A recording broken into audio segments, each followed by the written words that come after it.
Tankpool is currently at the top of everyone's tier list from content creators to pros, so here's how to play him from a 70 win rate, one above all Tankpool player in just 1 minute. Firstly, you always want to pick the Hella team up as his double upgraded gun increases his damage significantly, and this also leads me into his upgrades.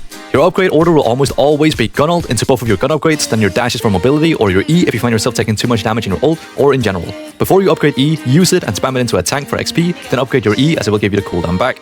Tankpool revolves around his cooldowns, and more specifically his E and his ult rotation, so when both of these are offline, his hero is kinda AFK. In general, your gameplay loop on Tankpool is very simple. You want to use your E ideally at the same time as you bubble on top of enemies, and this is going to be the primary way you get value outside of your ult. You can use this while taking a 1v1 against enemy DPS, if the enemy tank is taking a lot of damage, or if enemy supports are out of position. It not only cuts off any healing they could receive, but it also protects you.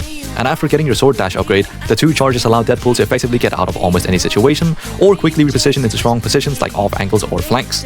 Additionally, do not be afraid to contest and take duels with DPS characters, as with your bubble and E, you win most duels. At the start of the game, you want to use your E as early as possible to build your ult and get it upgraded. And when your team is able to walk forward at the same time, you jump into the enemy backline with your double jump and a dash if needed, then gun ult a support, throw your bubble on top of them, and then click E and spam as much damage into them as possible. Since the gun ult heals you quite a bit and you gain 20 to 35% damage reduction with your E, in most situations you won't die or even come close to dying. Additionally, you should not make your movement too hard for yourself, so you ensure you land as many shots as possible, unless you are taking significant damage, as with the nerfs you can now actually die through his ult. In nearly every Tankpool ult, I simply walk in a straight line or even stand still to make sure I hit as many shots as I can, and after your ult is over, use your double jump or your dashes to get out, or chase further depending on the state of the fight.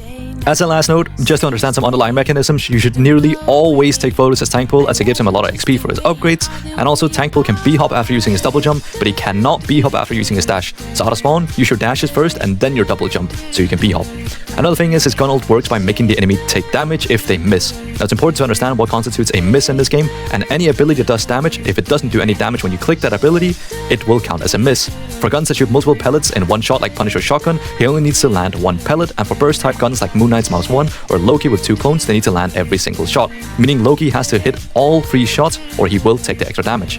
And here's a tier list of which characters are best to gun ult, ordered by role, and hopefully this is gonna help you win more games. I also stream every single day on Twitch at Prism23.